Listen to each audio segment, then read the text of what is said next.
So we have another super guest with us here at COP30 in Belém. It's Martina Otto. She's head of the Secretariat of the Climate and Clean Air Coalition hosted by the UN Environment Programme. And you've got a new report out, Martina. Tell us about it. Thanks very much, Nick. And indeed, we have launched a new report. It's the Global Methane Status Report. It's the first ever stock take of where we have come since the launch of the Global Methane Pledge, which is this commitment by now 159 countries and the European Union to reduce methane by 30% from 2020 levels by 2030. And it's coming 5 years ahead of this deadline of 2030. And the picture, how does it look? Are countries actually cutting back their methane emissions? It's a bit of a glass half full, glass half empty, if you like. We have made progress. Well, I should have started by saying emissions are still rising. Emissions are on the rise, but we have made progress. And if all the measures that have been committed in the NDCs, the policies and regs that are in place right now are fully implemented, it would lead to an 8% reduction by 2030. So yes, we would bend the curve, but we bent the growth curve, not yet emissions going down. That's what the report says. The report also gives credit to what has been put into place. I keep calling it the scaffolding. So 2/3 of countries have now NDCs, nationally determined contributions, that capture methane in one way or another. So we see all this coming together, but in the end, it's not yet fast enough. Of course, we know that methane is a super pollutant.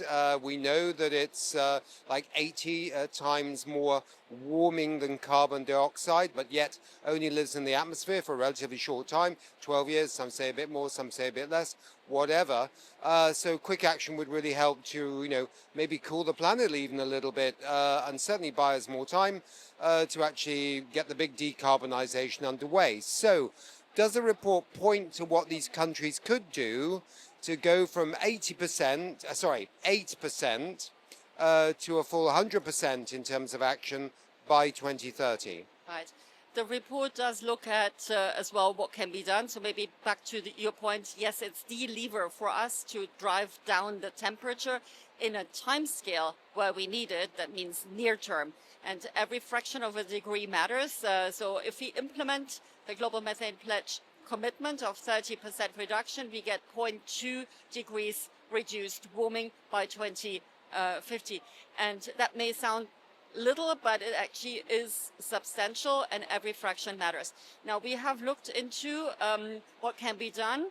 72% of the potential reductions lie in the fossil fuel sector, 18 in the agriculture sector, and 10 in the waste sector. And that is with low-cost, proven technologies where we know what we need to do and just have to do more of it and get it to scale. And the price is actually quite good if you look at return on investment, because we look at 330 billion per year in wins, in benefits, as compared to 127 billion a year to be invested. So it's a good story, but we have to actually make it happen. So like between 2 and 3 times back on your investment if you basically invest in all these full measures and get that 30% reduction that has been pledged, right, by nations. Tell me one thing though, the sectors where it looks like things have been moving a bit, is that the oil and gas industry, or is it waste, is it agriculture? Where might that 80%, the 8% cut so far come from? The 8% cut so far come from actions in the waste sector, and that's mostly in North America, in Europe, and in Japan, and also from a less than predicted growth in the gas market. we heard already from the Brazilians that in this very large country, that 13 cities now are separating their organic waste. So that organic waste is not going into those waste tips and then rotting and generating methane. So that was a good announcement. So hopefully there has been some movement that will be reflected in the next time you take a stock take on this, maybe before 2030. Are you optimistic that the number will have improved when we look at it again? Yeah, I mean, one thing to say is the report tells us that if we do full implementation of the maximum known measures, and that's 40 plus measures, we can still make it. That's obviously technically feasible, and it very much depends on the political will and what we do to make it happen. Now, I'm hopeful that we can make much more progress. We have had very good discussions here, a number of activities that have been launched here to help us accelerate the action. One is an accelerator of a country program accelerator that we have launched in the CCAC, starting with 7 countries with an injection of funding and a team in the government, and getting that to 30 countries receiving support. That's one avenue.